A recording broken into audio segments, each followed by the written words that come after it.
अस्सलाम वालेकुम नाज़रीन, सिंध टेलीविजन न्यूज़ जे प्रोग्राम जाइज़ो सां गॾु मां आहियां जो मेज़बान फयाज़ नाइच। नाज़रीन, काफ़ी अरसे खां वठी मुल्क जे अंदरि हिकिड़ो डिबेट हलंदड़ आहे, जंहिं डिबेट में मुल्क जे न्यू सोशल कॉन्ट्रैक्ट जे नाले में कॾहिं उनखे डिबेट खे ॾिनो वञे थो नालो, कॾहिं उन डिबेट खे सूबाई ख़ुदमुख़्तियारी जो नालो ॾिनो वञे थो ऐं उन हवाले सां के माण्हू उनखे कंहिं नए आइनी पैकेज जी ॻाल्हि कनि था।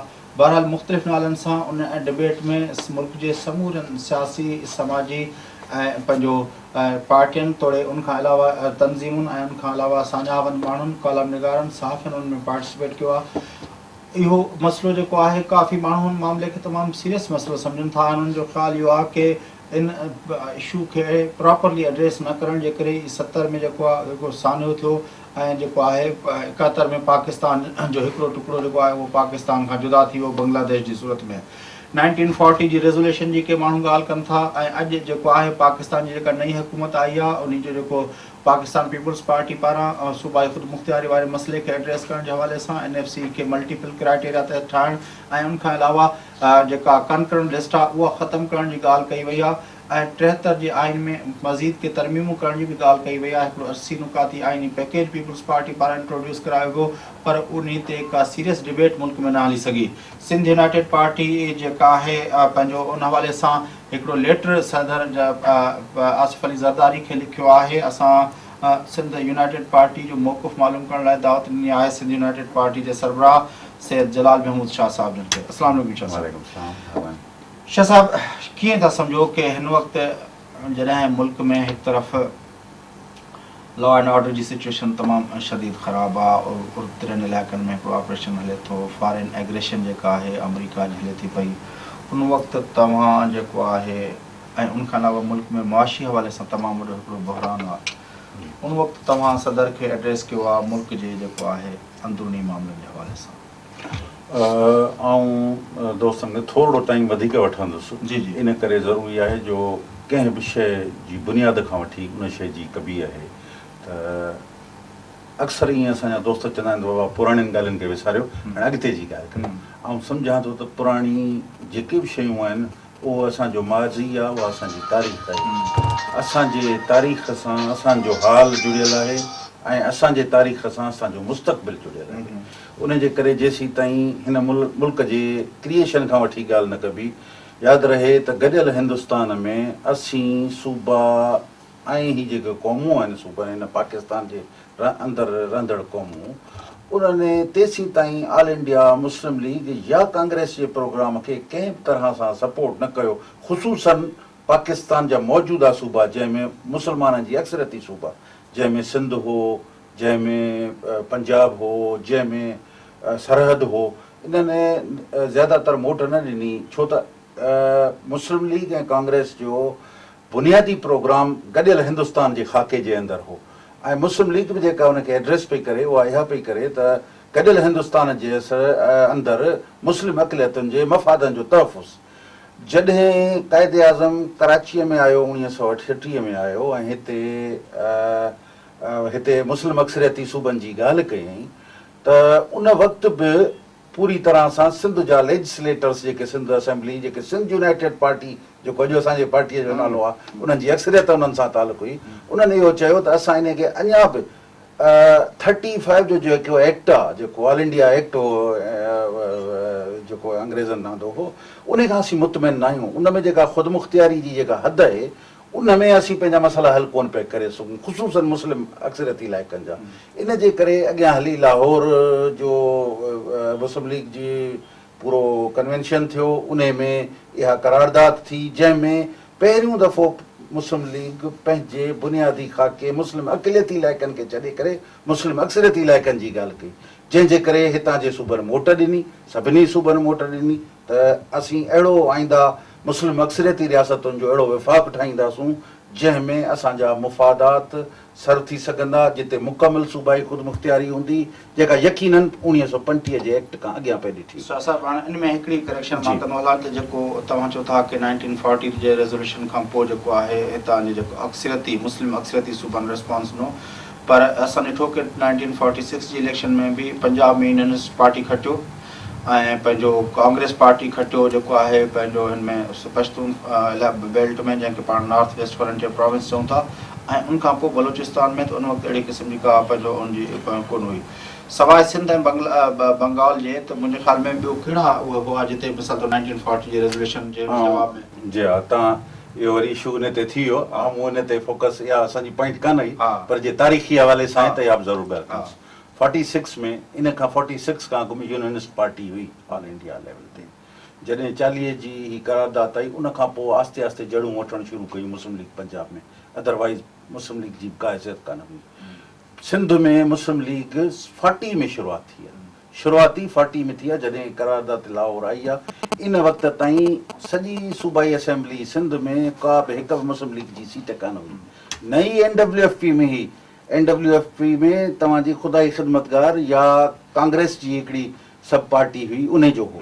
पर जेॾी महिल इहा कांग्रेस जी पाकिस्तान ठहंदड़ पाकिस्तान में कांग्रेस में जेके हुयूं, पाकिस्तान ठहण में जो जेको गॾियल फार्मूला हो, जंहिंमें मुस्लिम लीग ऐं कांग्रेस पंहिंजे तौर ते फ़ैसिला करे छॾिया ऐं सरहद जी हुकूमत खां पुछियो बि कोन त तव्हां कहिड़ो ऑप्ट कंदो, उन जे बावजूदि उहे अची विया।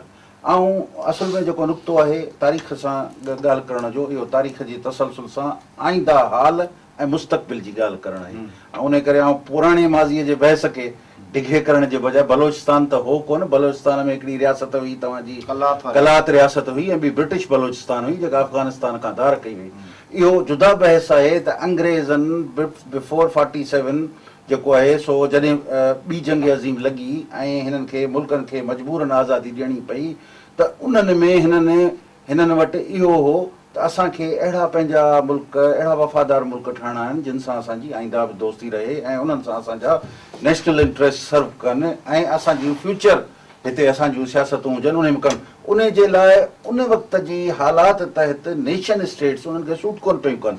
उन करे गॾियल हिंदुस्तान में जेको घण क़ौमी मुल्क हो हिंदुस्तान ख़ुदि, जंहिं उसूल खे न कांग्रेस पे तस्लीम कयो न मुस्लिम लीग पे तस्लीम कयो, इन नज़रिए खे अंग्रेज़ तस्लीम न कयो। हालांकि अंग्रेज़ हिंदुस्तान खे फतह बि यूनाइटेड लीग कोन कयो हो, अलॻि अलॻि क़ौमुनि जा वतन हुआ, उन्हनि जा पंहिंजा हुआ। ख़ुदि सिंध 1843 ताईं जुदागाना हिकिड़ो मुल्क हो जंहिंखे फतह कयो, उनखे हिकिड़े ख़ासि स्टेटस ताईं में खां पोइ 7 सालनि खां पोइ हुनखे जेको आहे सो बॉम्बे सां मिलायो वियो, वरी हुन खां पोइ हुनजी आज़ादी थी वग़ैरह वग़ैरह। पर नेशन स्टेट्स उन वक़्तु उन्हनि खे सूट कोन पियूं कनि अंग्रेज़नि खे।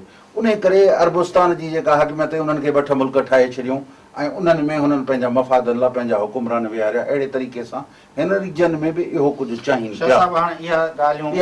1940 जो रेज़ोल्यूशन आयो, उन खां पोइ पाकिस्तान ठहियो। पाकिस्तान ठहण खां पोइ जेका सूरत हाल आहे उहा कुझु माण्हुनि जो ख़्यालु इहो आहे कि पाकिस्तान जेको ठहियो उहो इस्लाम जे नाले में ठहियो, 2 नेशन थ्योरी ते ठहियो। तंहिंजे करे पाकिस्तान में जेको हुजणु घुरिजे उहो शरई निज़ाम हुजणु घुरिजे ऐं मुस्लमाननि जे हवाले सां ऐं उन्हनि जो जेको हुजे। तव्हां इन ॻाल्हि खे कीअं निर्णय कंदो? ॾिसो, इहो ई बुनियादी फैक्ट आहे जंहिं ते असां ॻाल्हि पिया करियूं हींअर। उहो इहो आहे त मुस्लिम अक्सरियती इलाइक़नि जो ई हो, हिंदुस्तान जा इलाही इलाइक़ा हुआ, यूपी हो, CP हो, बिहार हो, मुख़्तलिफ़ इलाइक़ा, मुस्लिम अक़िलियत हुई। उते अक़िलियत मेजॉरिटीअ खां हमेशह मुतासिर रही हुई, उन्हनि खे पंहिंजा राइट्स प्रोटेक्ट पिया करणु कान। हिते असांजी मेजॉरिटी हुई, असांखे 1935 एक्ट तहत वेटेज सिस्टम तहत असांखे उहा नुमाइंदगी कान मिली, जेतिरो असांजा माण्हू हुआ ओतिरो ई असांखे नुमाइंदगी कान हुई असेंबलियुनि में। त असांजा इशूज़ जुदा हुआ।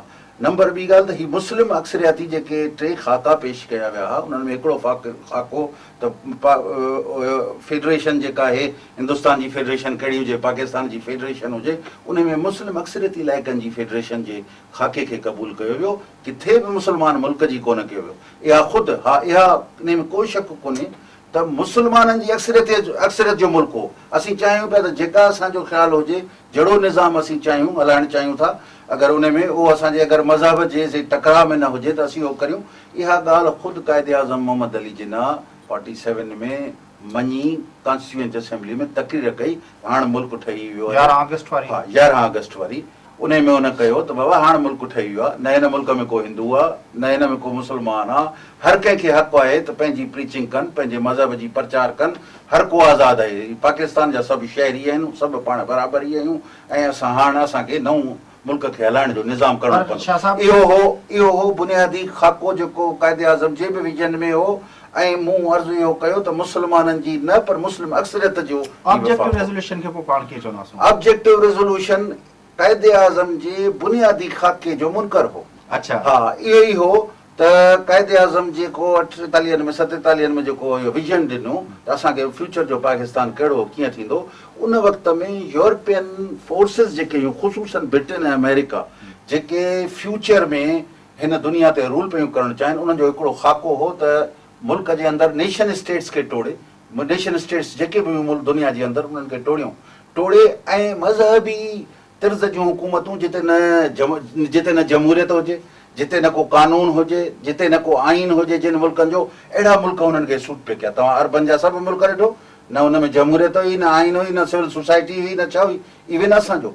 इन जी आउं तव्हांखे हिकिड़ो वाज़े ॿुधायां त 47 खां पोइ लियाकत अली ख़ान यूरोपियन जे अमेरिका जे चवण ते ऑब्जेक्टिव रेज़ोल्यूशन खे मज़हब जे बुनियाद जी हिते बिदत विधी हिन मुल्क में, जंहिंजे करे अॼु ॾींहं ताईं ही जेको रियासत जे अंदाज़ अंदरि टकराव ऐं तज़ाद जेको आहे, इहो सॼो इन जो आहे। इन जो जेसीं ताईं जड़ ख़तमु न थींदी, यकीनन हिन मुल्क में अमन कोन ईंदो। ऐं इन ते थोरी रोशनी माज़ीअ जे हवाले सां विझां त 1952 में साईं GM सैद पाकिस्तान जी जेको पार्लिमानी ग्रुप हो जेको विया हुआ वियाना कॉन्फ्रेंस में, उन्हनि जी स्पीच आहे, उन में इहो आहे त यूरोपियंस ऐं अमेरिकन तव्हां हिननि स्टेट्स खे थियोक्रेटिक स्टेट पिया ठाहियो। ऑब्जेक्टिव रेज़ोल्यूशन अचण खां पोइ पाकिस्तान जेको माण्हू आज़ादु ख़्याल या हिकिड़ा लिबरल माण्हू आहिनि उन्हनि खां खसिजी वेंदो हलियो।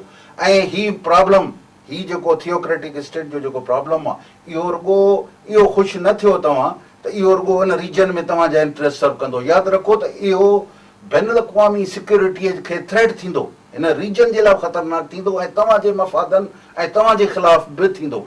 अॼु उहो ॾिसूं पिया, मुंहिंजे ख़्याल में 9/11 खां पोइ इहा वाज़े तौर ते इहा शइ नज़र अची वई आहे। साहब इहो ॻाल्हि पंहिंजो अयूब खान पंहिंजो जेको आहे लियाकत अली ख़ान जी बि आहे, पर असां ॾिसूं था कि उहो साॻियो ऑब्जेक्टिव रेज़ोल्यूशन प्री एम्बल जे सूरत में असांजे 1973 वारे कॉन्स्टिट्यूशन में बि शामिल आहे, जंहिंखे मुतफ़िक़ा आइन चयो वञे थो। उन ते ॻाल्हि ॿोल जारी रखूं था, पर फ़िलहालु वठूं था वक़्तु।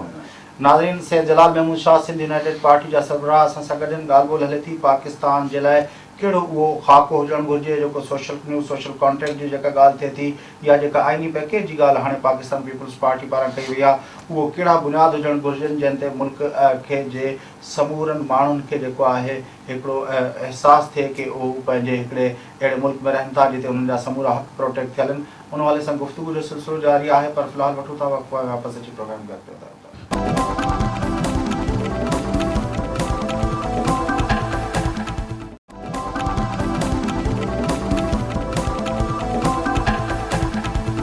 हाँ, वेलकम बैक नाज़रीन, अचत प्रोग्राम के सिलसिले के अॻिते वधा आहियूं। जी शाह साहब, ॻाल्हि ॿोल पंहिंजी पहली में तव्हां चओ था कि ही पंहिंजो लियाकत अली ख़ान इंट्रोड्यूस करायो, पर असां ॾिसूं था कि 1973 जो जेको असांजो कॉन्स्टिट्यूशन आयो आहे, जंहिंखे मुतफ़िक़ा आइन चयो वञे थो, उन में बि objective resolution as a preamble उन में शामिल आहे।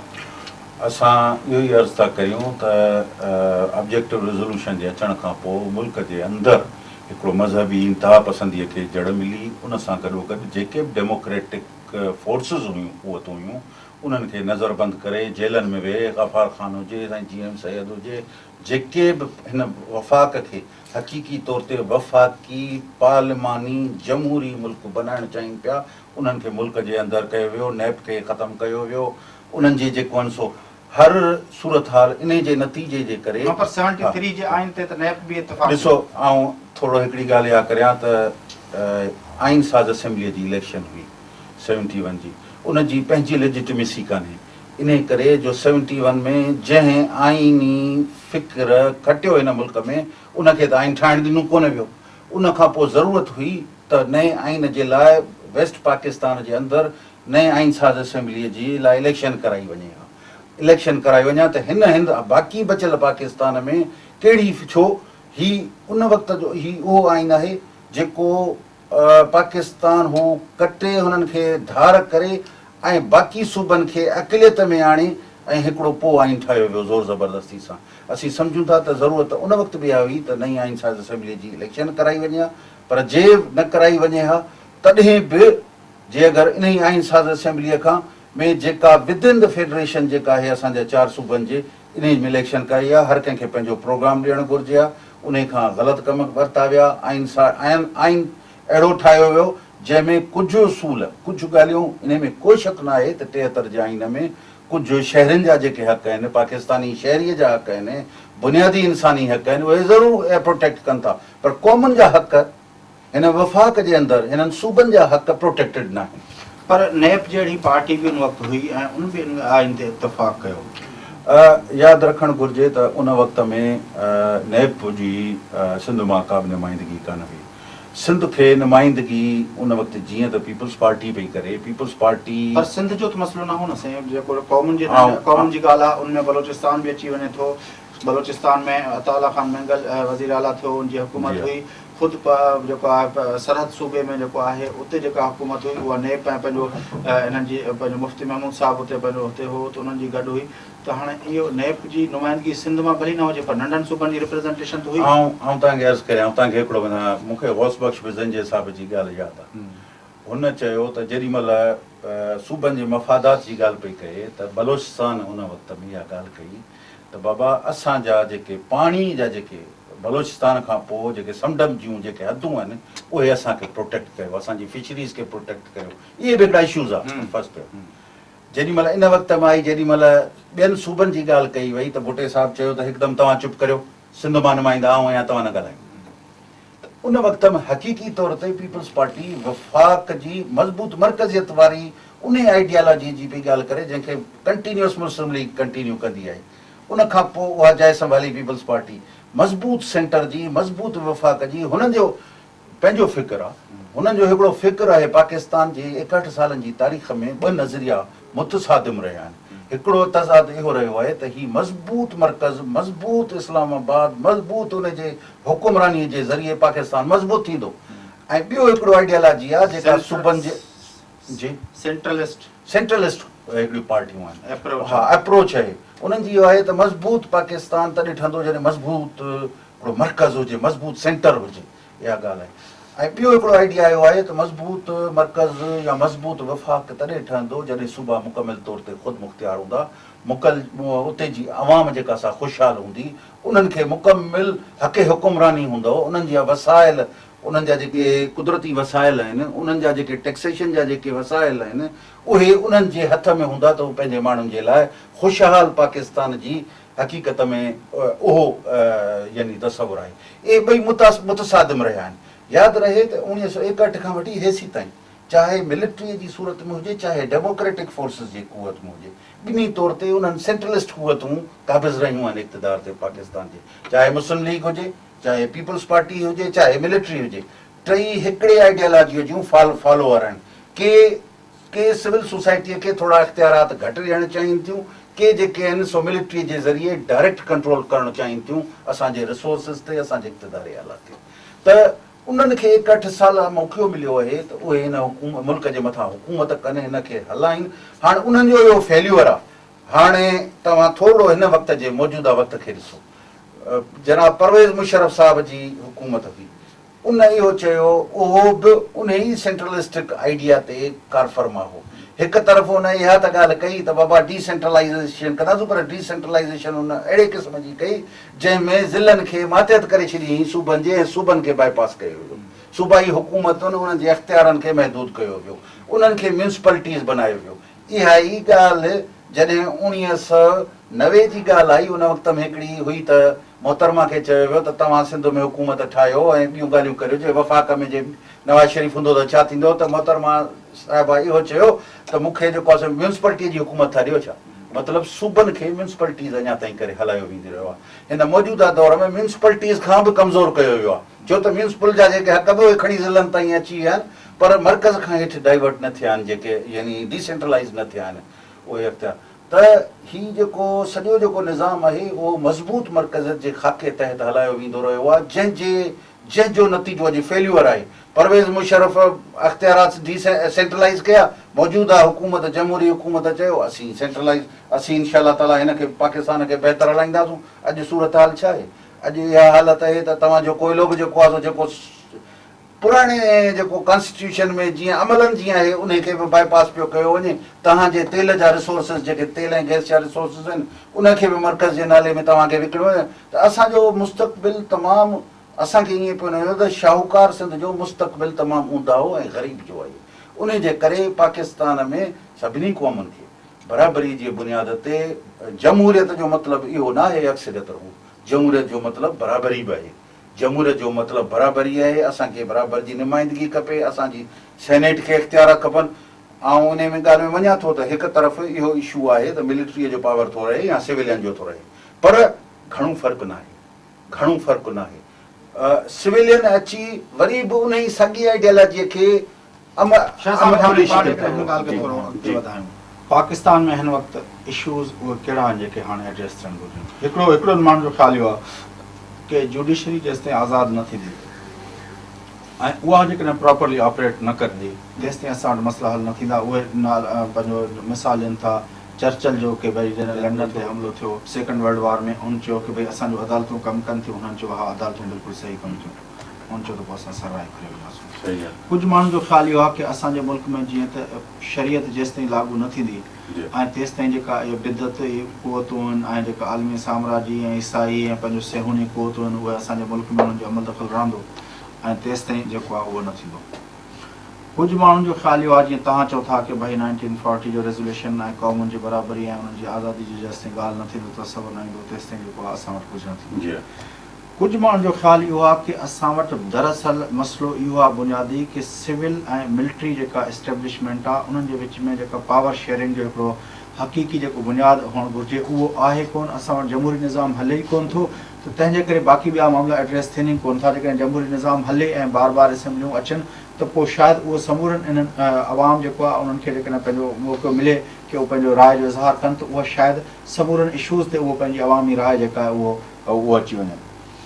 अञा कुझु माण्हू ॿिया इन ख़्याल जा आहिनि कि पाकिस्तान जो बुनियादी मसइलो इहो आहे कि पाकिस्तान 1947 में जेको आहे जोग्राफी तरह ते त आज़ादु थियो, पर उन वक़्त खां वठी अॼु हिते पाकिस्तान में जेको साम्राजी जेके पंहिंजो क़ुवतूं आहिनि या आलमी जेके ताक़तूं आहिनि उन्हनि जेका मदाख़लत आहे उहा एतिरे हद ताईं आहे कि पाकिस्तान खे के माण्हू क्लाइंट स्टेट पिया चवनि, के छा पिया चवनि। जेसिताईं पाकिस्तान हिकिड़ी आज़ादु ख़ारजा पॉलिसी वारो मुल्क न थींदो तेसिताईं बाक़ी जेके इशूज़ आहिनि ही मुला बि उन्हनि जा ठाहियल आहिनि ज़िया जे ॾींहंनि में, ही जेका दहशत वार आहिनि टेरर बि उन्हनि जी आहे ऐं ही जेके ॿिया मामला आहिनि उहे बि उन्हनि जा आहिनि। कुझु माण्हुनि जो ख़्यालु आहे कि पाकिस्तान जो मईशत एॾी कमज़ोर आहे कि पाकिस्तान साम्राजी या आलमी क़ुवतनि जे अॻियां सदाईं मजबूर थो थिए। जेकॾहिं मईशत मज़बूत न हूंदी त बाक़ी पाकिस्तान कॾहिं बि आज़ादु ख़ारजा पॉलिसी ठाहे न सघंदो।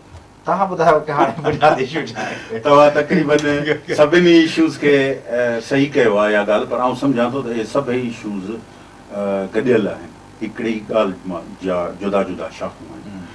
असुल में पाकिस्तान इहो जेसिताईं बुनियादी उसूल तय न थींदो त पाकिस्तान घण क़ौमी मुल्क आहे।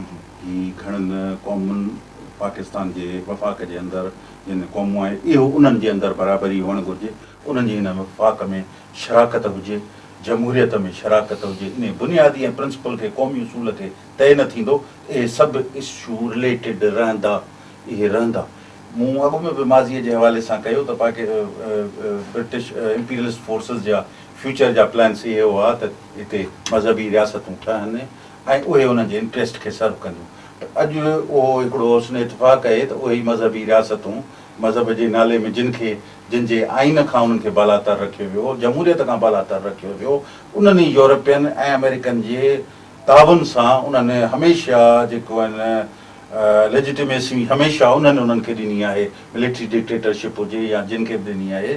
अॼु उहे मजबूर थी पियूं आहिनि त उहे ई जेके संदन ठहियल क़ुवतूं संदन जे ख़िलाफ़ थी पियूं आहिनि। इहा हक़ीक़त आहे पंहिंजी जाइ ते, पर मुल्क खे असांजे पार्टी जे मौक़िफ़ मूजिबि सेक्युलर बुनियादनि खे रियासत जो में मज़हब जो दख़ल न हुजे। इहा हक़ीक़त आहे त असीं अक्सरियत मुस्लमान जो आहियूं ऐं असीं पंहिंजो निज़ाम हलाइणु जहिड़े नमूने सां चाहियूं उहो असां पंहिंजे डेमोक्रेटिक रिप्रेज़ेंटेटिव जे ज़रिए असीं कानून साज़ी इहा कयूं। पर स्टेट जो कमु कोन्हे त इहो चवे त तूं शिया आहीं मुस्लमान आहीं या न आहीं, या तूं अहमदी आहीं मुस्लमान आहीं या न आहीं। इहो रियासत जो कमु न आहे। रियासत खे मज़हब खां जेसीं ताईं धार न कयो वेंदो सेक्युलर बुनियादनि ते स्टेट न कंदी तेसि ताईं हिन मुल्क जे अंदरि मज़हबी इहो आहे बुनियादी हिकिड़ो तासुर। ॿियो इहो आहे त घण क़ौमी मुल्क आहे, उन्हनि जे क़ौमुनि जी हैसियत खे जेसि ताईं तस्लीम न कयो वेंदो, सूबनि खे मुकमिल सूबाई ख़ुदि मुख़्तियारी न ॾिनी वेंदी, तेसी ताईं ही फेडरेशन ही वफ़ाक़ न हली सघंदो। इहो असांजो मौक़ुफ़ आहे। ॿियूं सभु शयूं आहिनि, सभु इन सां रिलेटेड आहिनि। मज़बूत मर्कज़ जे हमेशह मज़बूत मर्कज़ असांजी वरी हिकिड़ो असांजी पार्टी जो मौक़ुफ़ आहे। मज़बूत मर्कज़ हमेशह सेंट्रलिस्टिक जेके आइडियाज़ आहिनि उनखे प्रमोट कंदो आहे ऐं उहे वरी मज़हबी इंतिहा पसंदि ताक़तुनि खे हमेशह सपोर्ट कंदियूं रहियूं आहिनि। उन जे करे डिसेंट्रलाइज़्ड पाकिस्तान ही हक़ीक़ी जमहूरी क़ौमी जमहूरी ऐं वफ़ाक़ी मतिलबु जेकॾहिं हिन ॻाल्हि खे पोइ हिकिड़ो जेको आहे हिस्टोरिक पर्सपेक्टिव में ॾिसूं त ॿ व्यूज़ आहिनि। हिकिड़ा माण्हू चवनि था कि 1940 जी रेज़ोल्यूशन ऐं 11 अगस्त वारी जिन्ना साहब जी तक़रीर, जंहिंमें उन्हनि ॿिन्ही खे गॾाए पाकिस्तान जो विजन वाज़े थिए थो कि भई फेडरेटिंग यूनिट्स आज़ादु हूंदा, ऑटोनमस हूंदा ऐं सॉवरन हूंदा, ऐं जेको 11 अगस्त ते हुन चयो कि ही हिकिड़ी थियोक्रेटिक स्टेट न हूंदी। हिकिड़ा माण्हू इहो तस्वुर ॾियनि था पाकिस्तान जो। ॿिया माण्हू चवनि था कि 2 नेशन थ्योरी जेका दरअसल मुस्लमान जी जेका ॻाल्हि करे थी, इस्लाम जी ॻाल्हि करे थी, ऐं उनखां पोइ ऑब्जेक्टिव रेज़ोल्यूशन, उहे वरी पाकिस्तान जो ख़ाको ईअं था कनि। तव्हां चओ था कि 40 जी करारदाद ऐं जिन्ना साहब जी 11 अगस्त वारी स्पीच उहा पाकिस्तान जो ख़ाको था ईअं चई सघो था, यकीनन ईअं चई सघो था। बाक़ी जेको पाकिस्तान खां पोइ जिन्ना साहब जे वफ़ात खां पोइ जेको हीउ ऑब्जेक्टिव रेज़ोल्यूशन आंदो वियो, इहो थियोक्रेटिक स्टेट जो बुनियादु आहे। ऐं शाह साहब ॻाल्हि ॿोल जो सिलसिलो जारी रखूं था, पर फ़िलहाल वरी वठूं था वक़्तु। नाज़रीन, सिंध यूनाइटेड पार्टी जे सरबराह सैयद जलाल महमूद शाह सां गुफ़्तगू हलंदड़ आहे। पाण फ़िलहाल वठूं था वक़्तु, ऐं वापसि अची प्रोग्राम करते वधायूं था।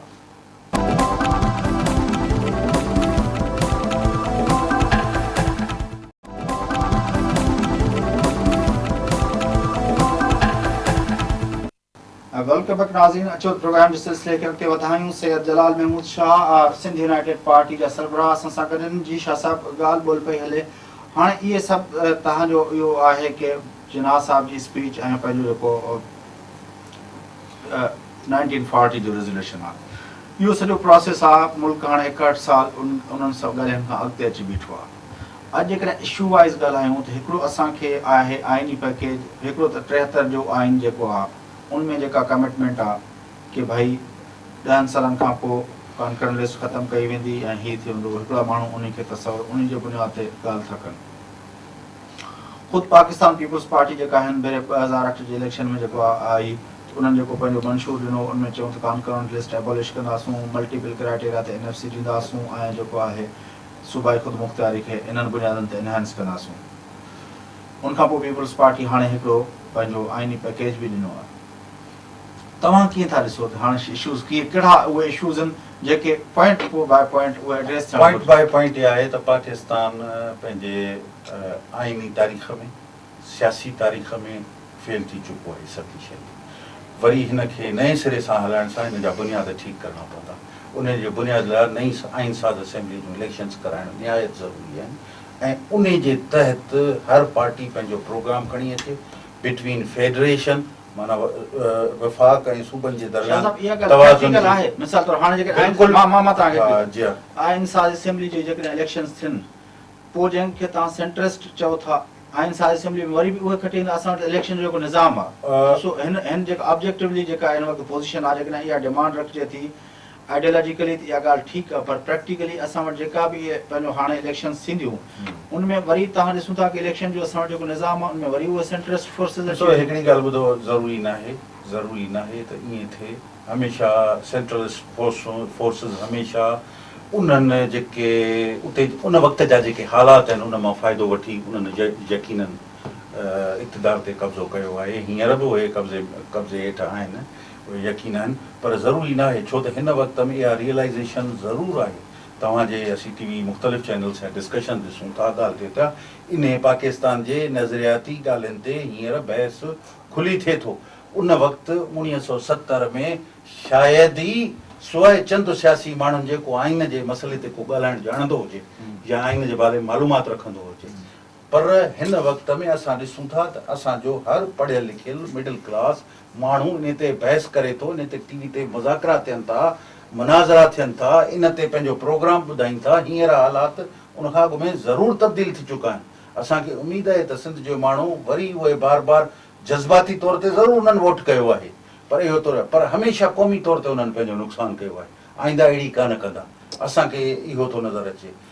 नई आइन साज़ असेंबली जी इलेक्शन्स थियनि थियूं नथियूं थियनि, मूंखे ॿुधायो त इन खां सवाइ को ॿियो अल्टरनेट कंहिं वटि हुजे मिलिट्रीअ खे रोकण जो, इन खां सवाइ जेको आहे सो कोई अल्टरनेट हुजे त बाबा हिन में इवन तव्हां हींअर पीपल्स पार्टी जे जेको ॾिनो आइनी पैकेज त कोई तक़रीबन 40-45 पॉइंटुनि जो 80 पॉइंटुनि जो हो पियो।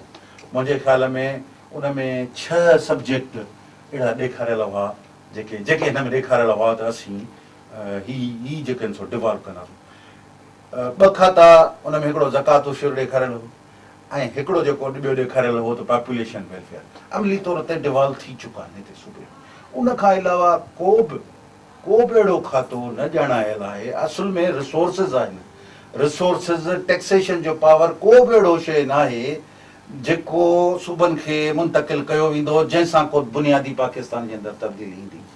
उन जे करे इहो चवणु त आइनी पैकेज सीरियस कीअं, असां पंहिंजी पार्टीअ जे तरफ़ां इन ते डिस्कशन कयो, इन ते तयारी कई ऐं मुकमिल तौर ते त सवाइ इहे 6 सब्जेक्ट ॾेखारियल हुआ, शायदि 4 ॿिया अहिड़ा नाला हूंदा जेके असांजे सिंध जे माण्हुनि खे ख़बर कोन हूंदी त इहे बि खाता आहिनि मर्कज़ में, अहिड़े क़िस्म जा हुआ, फज़ूल क़िस्म जा, जंहिंमें कयो वियो। त पीपल्स पार्टीअ जो आइडिया अञा बि सेंट्रलिस्टिक आहे, अञा बि हू मर्कज़ में पाण पावर चाहिनि था, मर्कज़ में पावर चई पोइ सिंध जे माण्हुनि खे को उन मां का रिआयत ॾियणु चाहिनि था। असीं इहा था चयूं त असांखे रिआयत न खपनि, असांखे पंहिंजा हक़ खपनि। असांजो तेल, असांजी गैस, असांजा टैक्सिस, असांजी इंडस्ट्री, उनजो फ़ाइदो सिंध जे माण्हुनि खे पहुचणु घुरिजे। जेके उन्हनि खे इंफ्रास्ट्रक्चर पहुचाइनि था, उते जा रिसोर्सिस आहिनि, उन्हनि जो मैक्सिमम फ़ाइदो उते जे माण्हुनि खे हुजे, जीअं गुरबत दूर थिए। हींअर सेंटर में हिकिड़ो ह्यूज स्ट्रक्चर ठाहियो वियो आहे जंहिंमें ग़ैर ज़रूरी ब्यूरोक्रेसी जेको आहे सो असांजा पैसा विञाए पई, ईअं खाए पई, ज़ियान पई कए। जीअं अगरि तव्हांखे इस्लामाबाद वञण जो मूंखे 100 अहिड़ा खाता तव्हांखे नज़र ईंदा जंहिंजो को बि कोन्हे, को बि फंक्शन कोन्हे, हिन जे मुल्क जे प्रोडक्टिविटीअ में को बि उन्हनि जो रोल कोन्हे, पर उहे मुफ़्त में इंजॉय कनि पियूं, पावर्स इंजॉय कनि पियूं, घर रेंट हर क़िस्म जो। हिकिड़ो सूबनि वारा जेको आहिनि सो हर महीने असांजो चीफ मिनिस्टर किस्त वठण जे लाइ हिकिड़ी जेको फेडरल डिविज़बल पूल में जेको विरासत थींदी आहे उनजी किस्त वठण जे लाइ हर महीने इस्लामाबाद जो चकर हूंदो आहे, 2 ॾींहं फाइनेंस सेक्रेटरी जे पुठियां हूंदो आहे, महिरबानी करे चीफ प्राइम मिनिस्टर खे चवंदो आहे या मूंखे हिन खां टाइम वठी ॾियो या तव्हां मूंखे मिलो, पोइ हुन खां पोइ किस्त रिलीज़ थींदी आहे। असीं था चाहियूं असांजो जेको हींअर नए आइन जो जेको खाको आहे या प्रोग्राम आहे उन में असीं था चाहियूं त 3 जेके खाता आहिनि, डिफेंस, करंसी ऐं ख़ारजा अमूर जेके आहिनि उहे मर्कज़ जे हवाले करे, बाक़ी उमूर तव्हां डिवॉल्व करियो। ज़रूरी न आहे त 1 साल जे अंदरि उनजो हिकिड़ो टाइम फ्रेम हुजे, उन जे अंदरि आस्ते आस्ते तव्हां डिवॉल्व करियो, उहे ख़तमु कयो। मर्कज़ खे महदूद अख़्तियार, मर्कज़ खे हलाइण जे लाइ जेके मर्कज़ जा खाता आहिनि उनखे हलाइण अकॉर्डिंग टू शेयर जेका आहे सो असांखे जेतिरो बि असीं कंट्रीब्यूट करियूं था, जेतिरो असांखे उन में हिसो मिले थो, असांखे ओतिरो उन में शेयर करणु घुरिजे, उनखे वफ़ाक़ खे हलाइणु घुरिजे। इहो असांजो बुनियादी तौर ते खाको आहे ऐं उन जे लाइ ई आइनी प्रपोज़ल्स आहिनि। ऐं असांजो रुॻो इहो कोन्हे, हिन में ॿी बि ॻाल्हि जेका ख़ुशी कयल आहे, इंडिया एक्ट 1935 उन तहत मथां जी हेड क्वीन आहे, हेड ऑफ स्टेट त जेका क्वीन आहे, उनजो रिप्रेज़ेंटेटिव गवर्नर जनरल आहे। गवर्नर जनरल जे मातहत जेको आहिनि सो वफ़ाक़ जा नुमाइंदा गवर्नर आहिनि ऐं उन्हनि खे लामहदूद अख़्तियारात आहिनि ऐं उन्हनि खे अख़्तियारात आहिनि त सूबनि जी हुकुमरानीअ में बि मुदाख़लत कनि। हिन वक़्तु ई तव्हां ॾिसो 3-4 दफ़ा पाकिस्तान जे 60 सालनि थियण खां वठी गवर्नरनि ऐं वज़ीर आलाउनि जो घणा दफ़ा टकराव थी चुको आहे, सिंध में थी चुको आहे, बलूचिस्तान में थी चुको आहे, सरहद में थी चुको आहे। बाबा छॾियो हुननि खे, त हलाइण त ॾियो न, हलाइण त ॾियो न। तव्हां अहिड़ा गवर्नर छो था मुक़ररु कयो जेको ॼण वफ़ाक़ दुश्मन आहे सूबनि जो या सूबा दुश्मन आहिनि वफ़ाक़ जा? इहो आइडिया तव्हां जेसिताईं ख़तमु न कंदो ऐं मर्कज़ी इहो त इंपीरियलिस्ट जेको फोर्सिस हुयूं उन्हनि खे हलाइण जे लाइ त ठीकु हो, पर हिन आज़ादु पाकिस्तान में इहो घटि में घटि खाको न हुअणु घुरिजे। असीं चऊं था त इन में गवर्नरनि खे ख़ुदि सूबनि जी सेनेट जेका उते ख़ुदि वफ़ाक़ में असांजी नुमाइंदा आहे उनखे चूंडणु घुरिजे त जीअं इहो टकराव न थिए, इहो इहा क़ुवत न थिए त वफ़ाक़ हिकिड़ी जुदा शइ, सूबो हिकिड़ी जुदा शइ, उन सां जेको बि आहे, जेको बि गवर्नर आहे, हीअ सभु गद्दार आहिनि जेके सूबनि वारा ऐं हू जेको आहिनि सो वफ़ादार आहिनि। इहा ॻाल्हि, इहा शइ ख़तमु थियणु घुरिजे ऐं इन जे लाइ को बि फॉर्मूलो न हुजनि, सूबनि खे हक़ीक़ी नुमाइंदगी हुअणु घुरिजे हिन सेनेट जे बारे में बि तव्हां लिखियो आहे कुझु? यकीनन असीं चाहियूं था त सेनेट जा इख़्तियारात हिकिड़ो त सेनेटर ही जेका चूंड जो इनडायरेक्ट चूंड जो तरीक़ेकार आहे सो ग़लति सेनेट जो चूंड जीअं अमेरिका में स्टेट्स खे रियासतुनि खे हर रियासत खे 2 सेनेटर चूंडण जो हक़ हूंदो आहे, अहिड़े नमूने सां जेको बि लिमिट थिए थी सूबनि जे बराबरीअ जे बुनियाद ते उन्हनि खे चूंडण जो डायरेक्ट वोट जे ज़रिए हुजे। अवाम डायरेक्ट वोट जे ज़रिए पंहिंजे जेके हुन जे क़ौमुनि जी नुमाइंदगी कनि वफ़ाक़ जे अंदरि उहो चूंडण जो हक़ हुजे ऐं उन्हनि खे अहिड़े नमूने सां न कयो। अच्छा, ॿी ॻाल्हि इहा मज़ाक़ थियो आहे हींअर परवेज़ मुशर्रफ जे 17 तरमीम जे ज़रिए ॿी हिकिड़ी मज़ाक़ कई वई, उहा इहा कई वई त तव्हांजे सेनेट में इस्लामाबाद जो बि नुमाइंदो आहे, फाटा जो बि नुमाइंदो आहे। बाबा, जेके क़ौमी इकाइयूं आहिनि उन्हनि जी तव्हांखे नुमाइंदगी करणी आहे। उहो अगरि सेंट्रली एडमिनिस्ट्रेट करे थो अगरि को हुन में, उहा अलॻि शइ आहे, उन्हनि खे स्पेशल स्टेटस आहे ब्रिटिश रूल लॉस जे तहत। पर ईअं कोन्हे त सेनेट खे तव्हां जेको आहे तव्हां ईअं नुमाइंदगी करे सूबनि जी जेको नुमाइंदगीअ खे तव्हां कमज़ोर करियो ऐं तव्हां पंहिंजा थापियल मेंबर करियो। या हिन वक़्त में परवेज़ मुशर्रफ जे टाइम में तक़रीबन चवनि था त बाबा लेडीज़ ऐं रिज़र्व सीटूं ऐं मिलाए 33 to 35% जेको आहे सो रिज़र्व सीटूं जेको आहिनि सो आहिनि। असीं हिन जी मुखालफ़त करियूं था। असीं था चाहियूं त इलेक्टेड निज़ाम में जेको आहे सो रिज़र्व सीटुनि जे तइदाद खे जेतिरो महदूद कयो वञे इन जे लाइ ज़रूरी आहे। इंडिया में इंडिया जी पार्लियामेंट हिकिड़ी स्पेशल कमीशन ठाही हुई त जंहिंमें हुई त औरतुनि खे नुमाइंदगी घणी ॾिनी वञे। उन्हनि रिकमेंडेशन ॾिनी त स्पेशली असीं तव्हांखे जेको 22% रिप्रेज़ेंटेशन जे लाइ था तव्हांखे ॾियूं त उन्हनि खे रिज़र्व सीटूं ॾिनियूं वञनि या उन्हनि खे जीअं औरतुनि जी शराकत वधे। इंडिया जी पार्लियामेंट न ॾिनो उन जे रिकमेंडेशन जे बावजूदि। इंडिया में हुननि 10% या 11% जेका आहे सा हुननि रिज़र्व सीटुनि जी पार्लियामेंट ॾिनी। असां वटि 33% अहिड़ी नुमाइंदगी आहे जेका अवाम जे ज़रिए ई कोन्हे, डायरेक्ट थापियल आहे। अंग्रेज़नि जे ज़माने में चवंदा हुआ थापियल मेंबर।